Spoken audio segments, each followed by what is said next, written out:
आज की कहानी है उड़ान। घर घर की आवाज करती बस कच्ची सड़क पर बढ़ती जा रही थी। उसमें बैठी अरुणा हिचकोले खाती बाहर का दृश्य एकटक देख रही थी। नारियल के पेड़ों के झुंड, कॉफी के बागान, अमराइयाँ, सुपारी के पेड़, लहलहाते धान के खेत, चारों तरफ हरियाली और प्रकृति का नैसर्गिक सौंदर्य देखकर अरुणा की आंखें भर आईं। बचपन में यही सफर वह बैलगाड़ी से तय करती थी। उसके गांव त्रिपुर में तब बस और मोटरें नहीं चलती थी। आसपास के गांवों तक लोग बैलगाड़ी में ही आया जाया करते थे। अरुणा की आंखें शून्य में जा टंगी। वह अतीत की यादों में खो गई। वह अभी 16 साल की ही थी कि उसके माता पिता ने उसका ब्याह तय कर दिया। उसने बहुत ना नुकर की, पर उसकी एक नहीं चली। उसका मन आगे पढ़ने का था, पर पिता बोले, आगे पढ़कर क्या करना है, वही चूल्हा चक्कीना, बस बहुत हो गया। इस बात की जानकारी जब उसके चाचा गोविंद को हुई तो वे शहर से दौड़े चले आए। अन्ना, ये क्या करते हो? इतनी छोटी उम्र में बेटी की शादी? अरे, मेरा बस चलता तो इसे छुटपन में ही ब्याह देता। कृष्ण स्वामी बोले, लड़की रजस्वला हो उससे पहले उसका विवाह होना कल्याणकारी होता है। ऐसे ही विवाह को गौरी कल्याणम कहा जाता है और इसे बहुत श्रेष्ठ माना जाता है। लेकिन आजकल ये सब कौन करता है? अरुणा को आगे पढ़ने दीजिए। देखो गोविंद, बेटी को आगे पढ़ाने का मतलब है उसे शहर भेजना, क्योंकि हमारे गांव में कॉलेज तो है ही नहीं। इसे मेरे पास बेंगलुरु भेज दीजिए। नहीं, तुम्हारा अपना परिवार है, तुम उसको देखो। अरुणा मेरी जिम्मेदारी है, उसके लिए अच्छा घर वर ढूंढ लिया है। और फिर अरुणा ठिकाने से लगेगी, तभी ना उसकी छोटी बहनों के लिए रास्ता खुलेगा। शादी के 1 वर्ष बाद ही अरुणा के पति की एक ट्रेन दुर्घटना में मृत्यु हो गई। उसके ससुराल वालों का तो उस पर कहर ही टूट पड़ा। अरे, कैसी सत्यानाशी कुलक्षणी लड़की निकली जो आते ही हमारे बेटे को खा गई। हमें नहीं चाहिए ये मनहूस कुल नाशिनी। ससुराल में उसका जीना दूभर कर दिया गया। पिता उसे ससुराल से घर ले आए। तू फिक्र न कर मेरी बच्ची, उन्होंने उसे दिलासा दिया था। जब तक माँ बाप का साया तेरे सिर पर है, तुझे किसी प्रकार की चिंता करने की आवश्यकता नहीं। हम हैं ना तेरी सरपरस्ती के लिए। हाँ अक्का, छोटे भाई राघव ने आश्वासन दिया। मैं और केशव भी हैं जो आजन्म तुम्हें संभालेंगे। लेकिन क्या इन खोखले शब्दों से उसके आंसू थमने वाले थे? माँ बाप का संरक्षण था, पर साथ ही बंदिशें भी थी। उसे अपना भविष्य अंधकारमय नजर आता था। पिता कृष्ण गोस्वामी के धर्मगुरु स्वामी अनंताचार्य घर आए। पूरा घर हाथ जोड़े उनके स्वागत में लग गया। यजमान, तुम्हारी बेटी के बारे में सुना, बड़ा दुख हुआ, पर होनी को कौन टाल सकता है। अब तुम लोगों को चाहिए कि बिटिया को धैर्य बंधाओ। पिछले जन्म के कर्मों की सजा इस जन्म में मिल रही है। इस जन्म में नेम धर्म से रहेगी, तभी अगला जन्म संवरेगा। हाँ, तो बिटिया के केश कर्तन कब करवा रहे हो? कृष्ण स्वामी भारी सोच में पड़ गए। बेटी का उदास चेहरा, सूना माथा और गला देखकर ही उनका कलेजा मुंह को आता था। उसके केश उतारे जाने की कल्पना से वे थर्रा गए। अरुणा ने सुना तो वे बिलक बिलक कर रोने लगी। पिताजी, मेरे केश मत उतरवाओ, मैं ये सह नहीं पाऊंगी। उसके लिए यही क्या कम था कि भरी जवानी में वैधव्य दुख भोग रही थी। पति के मरते ही उसकी चूड़ियां तोड़ दी गई थी। मंगलसूत्र गले से उतार लिया गया था। उसे सादे कपड़े पहनने के लिए बाध्य कर दिया गया था। माथे से सुहाग का चिन्ह पोंछ दिया गया था। सौंदर्य प्रसाधन, आमोद प्रमोद सब वर्जित हो गए। जब उसकी सखी सहेलियां शादी ब्याह में बन ठन कर अटखेलियां करती, तो वह उपेक्षित सी घर में मुंह लपेट कर पड़ी रहती। उसके गोविंद चाचा जब शहर से गांव आए तो देखा कि सारा घर शोक में डूबा हुआ था। ये क्या अन्ना, हमारे धर्म शास्त्रों में लिखा है कि जहाँ नारी की पूजा होती है वहाँ देवता बसते हैं। लेकिन तुम्हारे घर की स्त्रियों की दयनीय दशा देखी नहीं जाती। एक तरफ भाभी रो रही हैं, बेटी अलग अपने गम में घुलती जा रही है, और तुम हो कि उनकी ओर से बिल्कुल उदासीन हो। मैं क्या करूं गोविंद, मुझे तो कुछ सूझता नहीं है। कृष्ण स्वामी ने बुझे हुए स्वर में कहा, तुम अब अरुणा को मेरे जिम्मे छोड़ दो। मैं उसे शहर ले जाऊंगा, उसे कॉलेज में भर्ती कराऊंगा। बिटिया वहीं पढ़ाई करेगी। लेकिन अब लेकिन वेकिन नहीं, मैं तुम्हारी एक नहीं सुनूंगा। माँ बाप ने भारी मन से अरुणा को विदा किया। 100 हिदायतें दी। घर में थी तो बात और थी।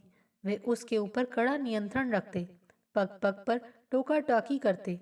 जवान लड़की के कहीं कदम बहक न जाएं, इस बात का उन्हें हमेशा डर लगा रहता। अरुणा के चाचा उसे बेंगलुरु लेकर चले गए, उसे कॉलेज में दाखिला दिला दिया। इस दौरान एक दिन अरुणा की मुलाकात श्रीकांत से हुई। वह पास के कॉलेज में पढ़ता था, सुदर्शन और मेधावी था। लड़कियां उसके पीछे दीवानी थी, पर उसने सबको छोड़ अरुणा को चुना था। वे चोरी छुपे मिलने लगे। एक दिन श्रीकांत बोला, तुमने उडुपी कृष्ण भवन का मसाला डोसा खाया है कभी? नहीं। चलो आज चलते हैं। नहीं बाबा, तुम्हारे साथ रेस्टोरेंट गई और किसी ने देख लिया तो? देख ले, हमारी बला से कोई हमारा क्या कर लेगा? हम दोनों तो शादी करने वाले हैं। शादी? उसका मुंह खुला का खुला रह गया। श्रीकांत, ये तुम क्या कह रहे हो? क्या तुम जानते नहीं कि मैं विधवा हूँ? जानता हूँ, पर वह तुम्हारा गुजरा हुआ कल था। मैं तुम्हारा आने वाला कल हूँ। उसके प्यार की भनक आखिर एक दिन घर वालों को लग ही गई। उस दिन घर में तूफान आ गया। विधवा का पुनर्विवाह? पिताजी गरजे थे। असंभव। अरे पगली, तू उस देश में जन्मी है जहाँ स्त्रियां पति की चिता पर सहगमन करती थी। हमारे वंश में न कभी ऐसा हुआ है न कभी होगा। हम लोग ऐसे वैसे नहीं हैं। हम उच्च कोटि के ब्राह्मण हैं। मेरे दादा मैसूर महाराजा के राजपुरोहित थे। सभी काम नेम धर्म से करते थे, तब कहीं जाकर राजकाज संभालते थे। और तुझे मेरी माँ की याद है? हाँ, उसने अस्फुट स्वर में कहा। अरुणा को अपनी दादी भली भांति याद है। 20 साल की आयु में विधवा हुई। घुटा हुआ सिर, एक वसना, एक जून खाना, 8 गज की तांत की साड़ी में अपना तन और सिर ढकती, हमेशा नेम धर्म में रहती। वे सांधे बेला में मंदिर जाना नहीं भूलती। एक दिन मंदिर में ही एक खंबे के सहारे बैठे बैठे प्रवचन सुनते हुए उनके प्राण पखेरु उड़ गए थे। लेकिन जैसे अरुणा का मन अंदर से चीख उठा था। वह जमाना और था। उसे इस बात का ज्ञान था कि वह आज के युग की नारी है। उसमें सोचने समझने की शक्ति है। वो अपना भला बुरा जानती है। वह नियति के आगे सिर कैसे झुका दे? वह कैसे एक अज्ञात मनुष्य के नाम की माला जपते हुए अपने बचे कुचे दिन गुजार दे? माना कि वह पुरुष उसका पति था। अग्नि को साक्षी मानकर उसने उसके साथ 7 फेरे लिए थे। पर था तो वह उसके लिए एक अजनबी ही। ये जानते हुए कि यही विधि का विधान है, वह मन मारकर नहीं रह सकती। उसका मन विद्रोह करना चाहता है। उसे अपने हिस्से की धूप चाहिए। उसे वे सभी खुशियां चाहिए, वे सभी नेमतें चाहिए जिन पर उसका जन्मसिद्ध अधिकार है। उसे एक जीवन साथी चाहिए, एक सहचर जिसके साथ वह अपना सुख दुख बांट सके, जिस पर अपना प्यार लुटा सके, जिस पर अपना अधिकार जमा सके। उसे चाहिए एक नीड़ जहां बच्चों का कलरव गूंजे। वह ये सब अपने माता पिता से कहना चाहती थी, पर उसके माँ बाप पुरातन पंथी थे, रूढ़िवादी थे, संकीर्ण विचारों वाले, परले सिरे के अंधविश्वासी थे। पिता उग्र स्वभाव के थे, जिनके सामने उसकी जबान न खुलती थी। माँ पिता की हाँ में हाँ मिलाती। वे उसकी सुनने को तैयार ही न थे। श्रीकांत का उन्होंने जमकर विरोध किया। देख अरुणा, हम तुझे बताए देते हैं, इस लड़के से ब्याह का विचार त्याग दे। हमारे जीते जी ये मुमकिन नहीं। हमें बिरादरी से बाहर कर दिया जाएगा। जाने कहाँ का आवारा लफंगा तुझे अपने जाल में फंसाना चाहता है। हम ठहरे ब्राह्मण, वो नीच जाति का। मैं कहे देता हूँ, यदि तूने उस छोकरे से ब्याह करने की जिद ठानी तो मैं अपने प्राण त्याग दूंगा। मैं अपनी बात का धनी हूँ। इससे पहले कि कुल पर आंच आए या कोई हम पर उंगली उठाए, हम मर जाएंगे। मैं कुएं में छलांग लगा दूंगा या आमरण अनशन करूंगा। अरुणा सहम गई। माँ बाप के प्रति विद्रोह करने की उसमें हिम्मत नहीं थी। उसने श्रीकांत के प्रस्ताव को ठुकरा दिया। स्वामी अनंताचार्य घर आए। उन्होंने अरुणा के बारे में सुना। देख वत्स, इसीलिए मैं कहता था कि बिटिया के केश उतरवा दो। विधवाओं के लिए ये नियम मनुस्मृति में लिखा गया है, लेकिन उस वक्त तुमने मेरी बात नहीं मानी। अब देख लिया ना परिणाम। तुम्हारी बेटी का रूप, वह धनी केश ऋषि देख कर ऋषि मुनियों के मन भी डोल जाएं। मनुष्य की बिसात ही क्या। उन्होंने अरुणा से कहा, बेटी अब ईश्वर में लौ लगाओ, रोज मंदिर जाओ, भगवत सेवा करो, वही मुक्ति मार्ग है। कुछ रोज तो वह मंदिर जाती रही। पर सांसारिक मोह माया न त्याग सकी। मंदिर में भी उसका मन भटकता रहता था। आंखें प्रतिमा पर टिकी रहती, पर मन में श्रीकांत की छवि बसी थी। कानों में स्वामी जी के प्रवचन गूंजते और वह श्रीकांत के ख्यालों में खोई रहती। समय सरकता रहा। उसके भाई बहन अपने अपने परिवार को लेकर मगन थे। माता पिता का देहांत हो चुका था। अरुणा ने पढ़ाई पूरी करके अपने ही कॉलेज में व्याख्याता की नौकरी कर ली थी। पठन पाठन में उसका मन लग गया था। किताबें ही उसकी मित्र थी। पर कभी कभी उसका एकाकी जीवन उसे सालता था। बस अचानक एक झटके से रुकी और अरुणा वर्तमान में लौट आई। उसका गांव आ गया था। उसके भाई व भाभी ने उसका स्वागत किया। आओ अक्का, अब तो वापस शहर नहीं जाओगी ना? राघव ने उसके हाथ से बैग लेते हुए कहा। नहीं, नौकरी से रिटायर हो चुकी हूँ। मैं काम कर कर के थक गई थी। अब यहीं शांति से रहूंगी। अच्छा किया, मुझे भी आपकी मदद की जरूरत है। नागमणि बोली। आप तो जानती हैं कि श्रीधर की शादी तय हो गई है। उसकी तैयारी करनी है। जया के भी पांव भारी हैं। वह भी जचकी के लिए आने वाली है। आपको ही सब करना कराना है। तुम सब कुछ मुझ पर छोड़ दो भाभी, मैं संभाल लूंगी। वह बड़े उत्साह से शादी की तैयारी में लग गई। वधू के लिए गहने गढ़वाना, मेहमानों के लिए पकवान बनवाना, रंगोली सजाना आदि ढेरों काम थे। बहू विदा होकर आई थी। घर में गांव की स्त्रियों का जमघट लगा हुआ था। वर वधू द्वाराचार के लिए खड़े थे। अरे भाई, आरती कहाँ है? कोई तो आरती उतारो। किसी ने गुहार लगाई। अरुणा ने सुना तो थाल उठाकर दौड़ी। नागमणि ने झटके से उसके हाथ से थाली छीन ली। ये क्या कर रही हैं अक्का? आपको कुछ होश है कि नहीं? ये काम सुहागनों का है। आपकी तो छाया भी नववधु पर नहीं पड़नी चाहिए। अपशकुन होगा। अरुणा पर घड़ों पानी पड़ गया। कुछ क्षणों के लिए वह भूल बैठी थी कि वह विधवा है। शुभ अवसरों पर उसे ओट पे रहना चाहिए। उसे याद आया कि घर में जब भी पिता बाहर निकलते और वह उनके सामने पड़ जाती, तो वे उल्टे पैरों लौट आते और थोड़ी देर बैठकर पानी पीकर फिर निकलते। शहर में लोग इन बातों की परवाह नहीं करते थे, पर गांव की बात और थी। यहाँ लोग अभी भी कुसंस्कारों में जकड़े हुए थे, लीक पीटते जा रहे थे। कुछ दिनों बाद नागमणि ने फिर उसके रहन सहन पर आपत्ति खड़ी कर दी। अक्का, आप रसोई घर और पूजा घर में न जाया करें। क्यों भला? स्वामी अनंताचार्य जी कह रहे थे कि आपने विधवा होकर भी केश कर्तन नहीं कराए, जो हमारे शास्त्रों के विरुद्ध है और आपको अशुद्ध माना जा रहा है। अरुणा के हृदय पर भारी चोट लगी। इतने सालों बाद ये कैसी प्रताड़ना! अभी भी उसके आचार पर लोगों की निगाहें गड़ी हैं। जीवन के संध्या काल में इस दौर से भी गुजरना होगा, ये उसने सोचा नहीं था। उसे अपने ही लोगों ने अछूत की तरह जीने पर मजबूर कर दिया था। पग पग पर लांछन, पग पग पर तिरस्कार। आखिर एक दिन उसका मन इतना विरक्त हुआ कि उसने तय कर लिया कि वह अपने केश उतरवा देगी। घर में उत्सव जैसा माहौल था। नाई आया। आंगन में एक पीढ़े पर वह बैठी। नाई ने अपना उस्तरा तेज किया और उसके सिर पर फेरना शुरू किया। केश गुच्छ जमीन पर गिरते गए। नाई के जाने के बाद घर की बड़ी बूढ़ियां आईं और बोली, चलो बेटी, अब नहा लो। अरुणा उठ खड़ी हुई। नहाकर उसने एक कोरी रेशम की साड़ी पहनी, जो विधवाओं का लिबास थी। अब उसकी दिनचर्या बिल्कुल बदल गई थी। उसके हिस्से में आए जब तप, पूजा पाठ, व्रत उपवास और संयमी जीवन। उसके गांव से कुछ स्त्रियां तीर्थ यात्रा पर जा रही थीं। अरुणा भी उनके साथ होली। घर लौटी तो हमेशा की तरह उसके भाई उसे बस स्टैंड पर लेने आए थे। कहो अक्का, तुम्हारी यात्रा सुखद रही ना? केशव ने पूछा। हाँ, वह बताने लगी। मैंने चारों धाम के दर्शन कर लिए। मेरा जीवन सार्थक हो गया। उसने देखा राघव कुछ अनमना सा था।